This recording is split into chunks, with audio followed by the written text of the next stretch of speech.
Dito tayo ngayon sa Taiwan. Nag-work ako dito ng year 2007. First ko dito sa Taiwan. Yan. Nelly yan, sa Nelly. Unang company ko, UMTC or Unimicron Technology Corporation. Diyan ako napunta.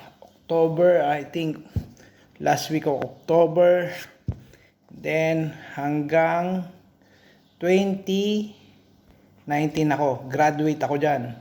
12 years in Taiwan.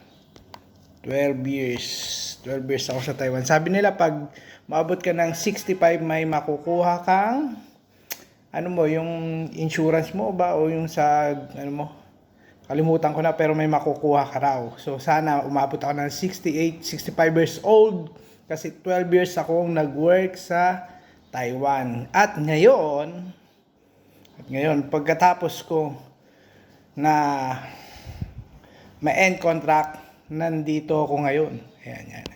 Pupunta tayo ngayon. Hanapin natin ang Malta. Maliit din isla yan. Ayun, nakikita mo. Sobrang liit. Ayan.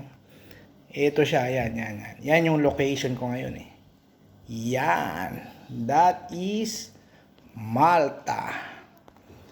Maliit ding isla tong Maltan to. Ayan oh, napakaliit oh. Mas maliit pa sa Taiwan yan. Ayan.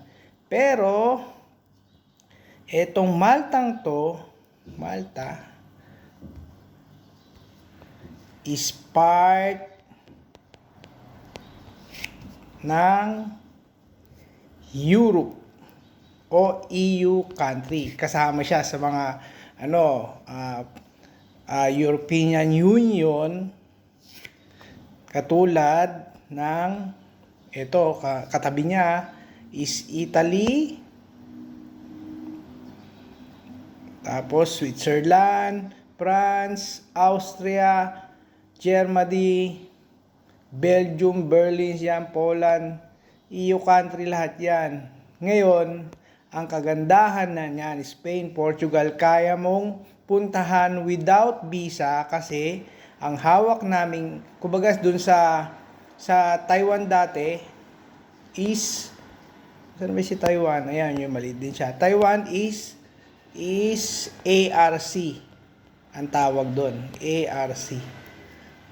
ID. Para ma-obtain mo makapag-work ng Taiwan. Ngayon, dito naman, residence permit naman. ID siya. ID dito sa Malta, ayan, ID, residence permit. Renewal, 1 year. Every 1 year. 1 year. Yan. Pero, ang kagandahan dito sa Malta is unlimited. Only.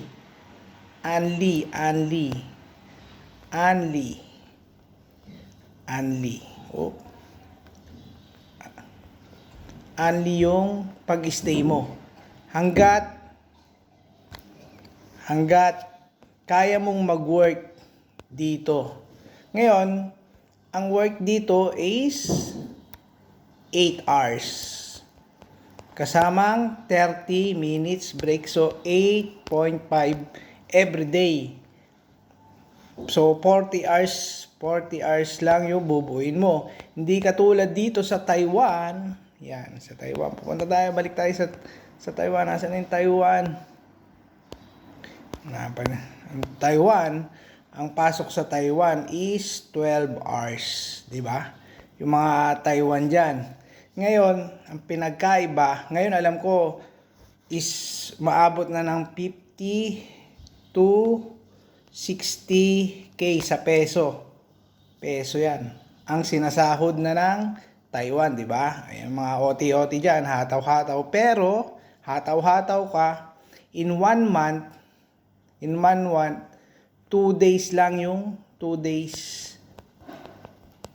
lang ang pahinga. Di ba, pagod?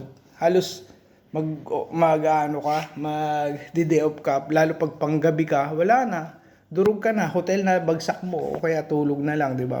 Di masaya. Pero dito sa Malta, ayan, sa Malta, it depends sa kung anong work mo. So, ako, nagre-range ako ng, siguro nasa, estimated ko na to, pero dahil nagbabayad, nagre-range ako ng, yan. Nagre-range tayo ng, yan, range.